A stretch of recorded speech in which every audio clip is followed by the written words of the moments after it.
Aujourd'hui, on va voir en profondeur les différences entre les catégories et les mots-clés. On va expliquer c'est quoi la différence et je vais aussi vous montrer comment créer les catégories, les organiser, changer la catégorie par défaut. On va voir, comme dans la vidéo précédente qui était ici, un petit peu les différences entre les articles et les mots-clés. C'est important de bien tout comprendre afin de classer vos articles de la meilleure façon possible et surtout de ne pas faire certaines petites erreurs que je vois assez souvent entre les catégories et les mots-clés. C'est important de bien classer son contenu. Il faut lui mettre les bons petits tiroirs, les bonnes petites cases afin de faciliter tout simplement la compréhension de vos visiteurs, créer des liens internes, créer de la navigation pour que les gens restent plus longtemps, pour que ça soit mieux trié. Bref, c'est important de bien classer, de ne pas faire certaines erreurs. Donc ensemble, je vous invite vraiment à regarder ce guide pour éviter toutes les petites erreurs qu'on va voir ensemble et avoir un blog bien trié, bien classé. Vous avez fait des articles, il faut les montrer, il faut les mettre en avant. C'est cette vidéo à voir pour savoir comment faire. Vous êtes prêts? On est parti pour faire le tour de ce classement de WordPress. Allez les amis, on est parti. Et on est parti du coup avec notre première petite interface de WordPress ici, où vous voyez que déjà, je vais aller dans page, dans article, que je raconte, dans article. Et donc ici dans le menu, dans le sous-menu, hein, j'ai accès ici à toute ma classification en fait. Hein, catégorie et étiquette. Donc je peux le gérer d'ici. Je peux aussi le gérer à l'intérieur pour ce qui est des étiquettes, en tout cas de l'interface de WordPress. On va rester ici, si vous voulez bien, ce sera un petit peu plus simple. Déjà, on va aller dans catégorie. Et donc ici, j'ai des petites catégories qui sont créées dans cet usage. Il est tout à fait possible, et même certain, hein, que vous allez avoir une interface un petit peu différente. Si vous débutez votre blog, vous avez une seule catégorie et c'est la catégorie Uncategorized qui est ici, vous voyez. Alors, si je vais dans mes étiquettes pour voir l'autre façon de trier, je vois que je n'ai aucune étiquette. Or, vous avez ici, je le rappelle, forcément la catégorie Uncategorized. C'est très difficile à dire, donc je ne le redirai plus. La catégorie sans catégorie. On pourrait déjà se demander pourquoi il y a une catégorie de créer et pas une étiquette. La raison est très simple et très importante à comprendre. La catégorie est obligatoire quand vous créez un article WordPress. Et ce n'est pas le cas des étiquettes. C'est pour ça que vous avez forcément, n'importe quel blog, vous avez forcément cette catégorie, cette fameuse catégorie qui s'appelle Uncategorized, qui existe par défaut. Donc, la première chose à faire, puisque ce nom de catégorie il est un petit peu pourri, on est d'accord, c'est soit de cliquer sur modification rapide et de le modifier. Par exemple, si vous n'avez pas d'idée de comment classer votre catégorie, vous pouvez l'appeler le blog. Bon, c'est un peu pourri comme nom, mais bon, pourquoi pas. Et ici, je peux modifier. Par contre, je ne peux pas supprimer. Vous voyez que, par exemple, ici, là, celle-ci, je peux la supprimer. Celle que je viens de créer, je peux les supprimer, il n'y a aucun souci. Mais celle-ci, je ne peux pas la supprimer. Encore une fois, la raison est très simple. Je vous rappelle, la catégorie est obligatoire. Et du coup, pour lui, WordPress, comme il vient de créer cette fameuse catégorie, cette façon de classer, la catégorie Uncategorized est marquée comme par défaut. D'accord? Parce que c'est celle qui est créée par défaut, de toute façon. Donc c'est assez logique. Mais du coup, comme elle est par défaut, je ne peux pas la supprimer. Vous voyez? Alors, si par exemple cette catégorie-là ne me plaît pas, que je souhaiterais la supprimer, je vais devoir aller renommer une autre catégorie comme catégorie principale. Si ici je vais dans modifier, je vois que je ne peux pas le faire. D'ailleurs, c'est un petit peu étrange. Ce n'est pas ici, en cliquant sur une catégorie, je vais pouvoir définir celle-ci comme par défaut. Sinon, ça serait trop simple.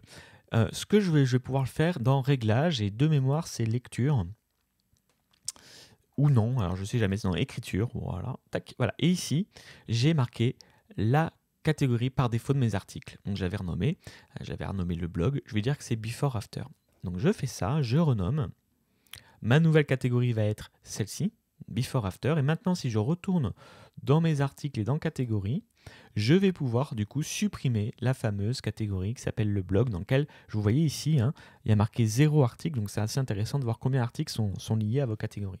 Donc voilà déjà comment je peux créer des catégories. Je pourrais aussi, si je le souhaite, créer une catégorie parente.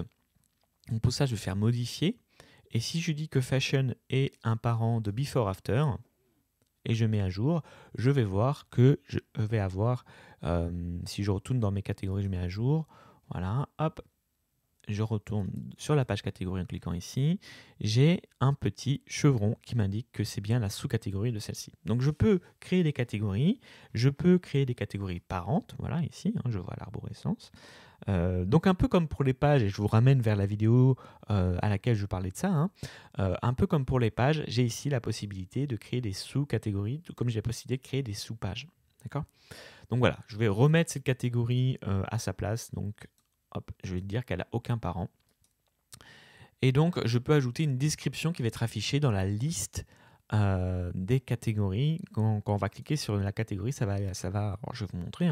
Par exemple, si ici je demande à voir cette page-ci, Before After, et je clique sur Voir, tous mes articles qui ont ces catégories, d'accord, vont être listés, tout simplement. Donc ça, c'est quelque chose d'important à retenir, c'est que dès que vous allez créer une catégorie ou que vous allez créer tout simplement une étiquette, on verra ça après, ça va créer une page archive. Donc la page archive, c'est une page qui liste un type de contenu, donc ça va créer ce type de page. Si je clique sur Before After, ça va tout simplement créer toute la page qui va, cette page-là va lister en fait tous les articles qui ont les catégories Before After ou qui ont un certain type d'étiquette.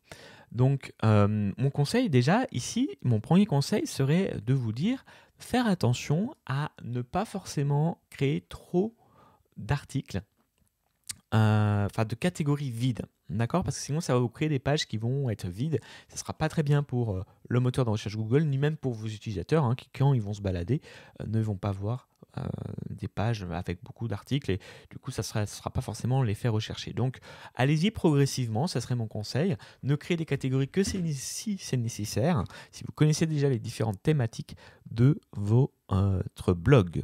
D'accord? Donc ici, j'ai bien à chaque fois le bon nombre il doit avoir minimum 3 articles, on va dire.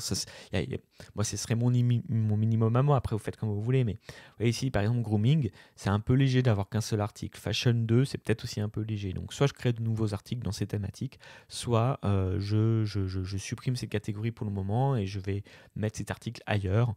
Voilà. Mais essayez d'être un petit peu organisé, donc d'avoir des choses à montrer, quoi, tout simplement. Alors pour les étiquettes, si je clique ici donc dans étiquettes, je peux créer des étiquettes. Vous voyez qu'ici j'ai pas de notion de parent-enfant. Je peux également créer mes étiquettes directement dans un article. Si par exemple je vais aller éditer cet article en faisant modifier, sur la colonne de droite, je vais pouvoir avoir ici, donc voilà, les catégories. Donc là, je peux même ajouter une catégorie à partir d'ici, mais surtout ce que je voulais vous montrer, c'est les étiquettes. Ici, je peux directement étiqueter mon article. Alors, c'est là, les amis, où il y a souvent une confusion entre est-ce qu'il faut créer des catégories ou des étiquettes. D'accord? Donc, on va essayer, je vais essayer de vous prendre un exemple qui généralement est assez parlant parce que c'est pas si simple que ça de comprendre la différence entre les deux. Déjà, ce que j'aimerais vous dire avant qu'on commence, c'est que les catégories, il faut songer que c'est quelque chose qui crée un silo, une thématique, une sorte de cloison. D'accord? Donc si je parle d'automobile, j'ai un blog sur l'automobile. Là, je vous prends l'exemple vraiment à la volée, il faut que je l'invente en même temps. Je vais certainement avoir une catégorie qui va parler, par exemple, pourquoi pas, du tuning. Je vais avoir une catégorie qui va parler du marché de l'occasion. Je vais avoir une catégorie qui va parler de la façon, de tout ce qui va être attrait à la mécanique, à la réparation. Peut-être avoir une thématique carrosserie. Voilà, donc c'est vraiment des silos, c'est des catégories. D'accord ? Par contre, les étiquettes, elles sont transversales. C'est-à-dire que c'est un moyen supplémentaire de naviguer à l'intérieur de votre blog. Et je vais vous montrer avec un autre exemple. Vous allez voir, vous allez assez vite comprendre. Et on va prendre l'exemple ici d'un blog de cuisine. D'accord ? Ici, donc je vais chez Marmiton, qui est l'un des plus connus. Ok. Alors, d'ailleurs, c'est pas forcément la page que j'aimerais montrer en premier. Je voudrais, voilà.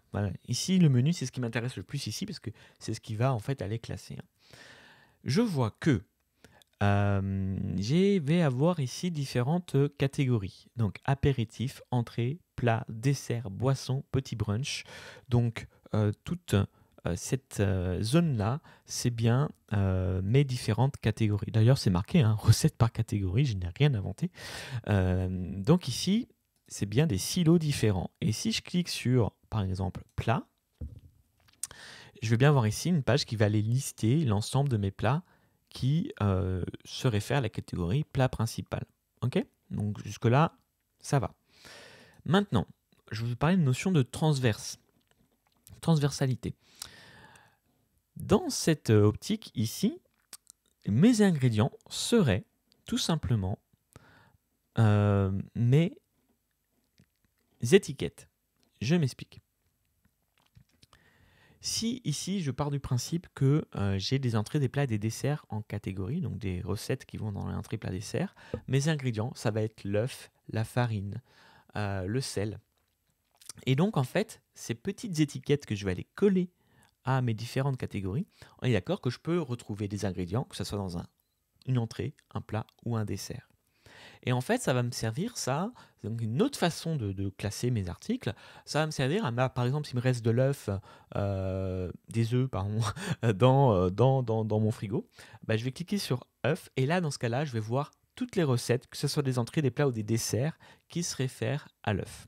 D'accord? Donc ça me permet d'avoir cette notion de transversale. Si je reprends l'exemple de mes voitures et de mon blog, ça pourrait être les couleurs ou les marques de mes voitures. Les marques de mes voitures, c'est bien transversal, que ce soit de la carrosserie, du tuning, de la mécanique. Je pourrais trier, et comme ça, si quelqu'un est fan de la marque Renault, sait-on jamais, bah, il pourrait cliquer sur le lien Renault quand je vais avoir mon article, je vais avoir des pages là aussi qui seront créées par étiquette cette fois, hein, et je pourrais mettre des liens vers la marque Renault. Et donc, c'est une façon complémentaire, c'est une surcouche pour classer mon contenu et ainsi, que ce soit du tuning, de la réparation, quelle que soit la catégorie, j'aurai tous les articles qui se réfèrent à la marque Renault. Donc, c'est un peu une surcouche, les étiquettes ou les mots-clés. C'est une surcouche parce que si vous avez déjà une bonne catégorie, et c'est ce qu'il faut retenir, une bonne organisation, c'est la base. Si vous commencez à avoir beaucoup de contenu, vous voulez une autre interprétation possible, donc une notion de transversale, donc par les ingrédients par exemple pour cette histoire de recette, bah, vous pouvez ajouter des étiquettes. Là aussi, mon conseil serait de ne pas ajouter trop d'étiquettes pour ne pas trop complexifier. À chaque fois que vous créez une étiquette, il faut l'utiliser au moins plusieurs fois, d'accord? Pas juste une fois. Ça n'a rien à voir avec cette notion de mots-clés qu'on peut retrouver sur Twitter ou sur Facebook. Ça n'a vraiment rien à voir parce qu'à chaque fois que vous créez une étiquette, ça crée une nouvelle page archive.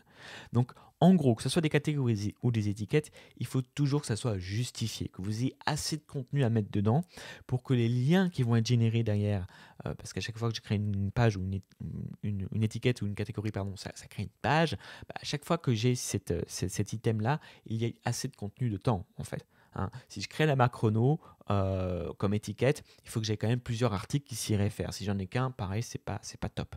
Ok, donc j'espère que c'est un petit peu plus clair pour vous, cette notion entre article et enfin, dans les articles, entre étiquette et catégorie. Je résume rapidement les faits importants. Ce qu'il faut retenir, c'est que à chaque fois que je crée une étiquette ou une catégorie, ça crée une nouvelle page qui va aller lister ça. Donc il faut éviter d'avoir des pages avec 0 étiquette ou 0 article dedans. Il en faut un minimum 3. Deuxième chose à retenir, c'est que l'étiquette est transversale, là où la catégorie crée une sorte de silo.